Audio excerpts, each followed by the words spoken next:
खुलुमबाय बडलेण्ड निउज 24 आव नायगिरि नोंथांमोनखौ बरायबाय।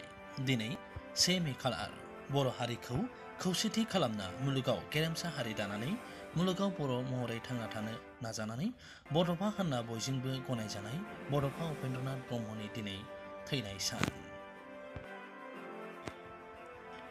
बडफा इउएन ब्रह्मआ बर' हारिनि खौसेथि, सिनायथि, थामोन्था आरो रैखाथिनि थाखाय जिउ बावलांदोंमोन।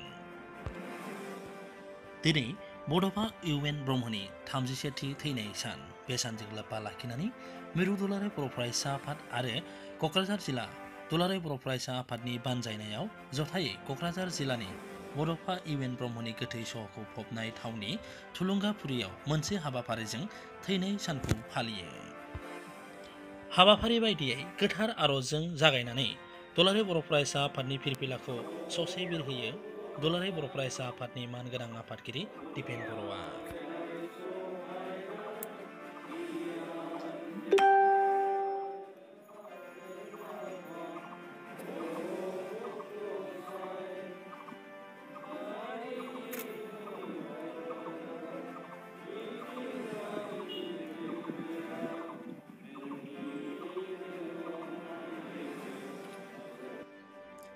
बे हाबाफारियाव गाहाय आलासि महरै बाहागो लायो बिटिसिनि गाहाय मावफुं सोद्रोमा मानगोनां प्रमद बर'।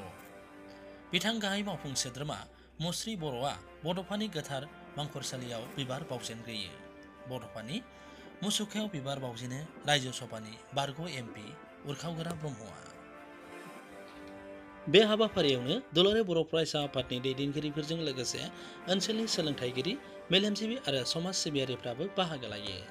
बिटिसिनि इएम आरो एमसिएलएफ्राबो बाहागो लादोंमोन होनना खौरां मोन्दों। बे हाबाफारियाव बिटिसिनि इएम डक्टर नीलुत स्वर्गियारी, इएम उकिल मुसाहारिजों लोगोसे एबसुनि बारग' गाहाय नेहाथारि एबा इउपिपिएलनि सानजा क'क्राझार समस्तिनि बिजाथि लरेन्स इस्लारियाबो बाहागो लायो। एबसुनि बोसोनगिरि खुंसा स्वर्गियारी, बड'फा इउएन ब्रह्म ट्रास्टनि मासिगिरि डक्टर सुबुं बसुमतारी, इउएन एकाडेमिनि डिरेक्टर कृष्ण गपाल बसुमतारी, एबसुनि बारग' लेङाइ आफादगिरि एबा सिडली समस्तिनि इउपिपिएलनि बिजाथि जयन्त बसुमतारी आरो गियानि गुनि सुबुंफोराबो बे हाबाफारियाव बाहागो लादोंमोन।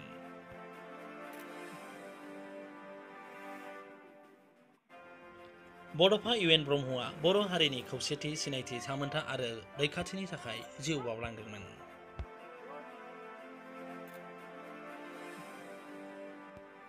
बडलेण्ड निउज 24 नखरनिफ्रायबो बड'फा इउएन ब्रह्मनि थैनाय सानाव जिउमानिसिम मान बावहरो।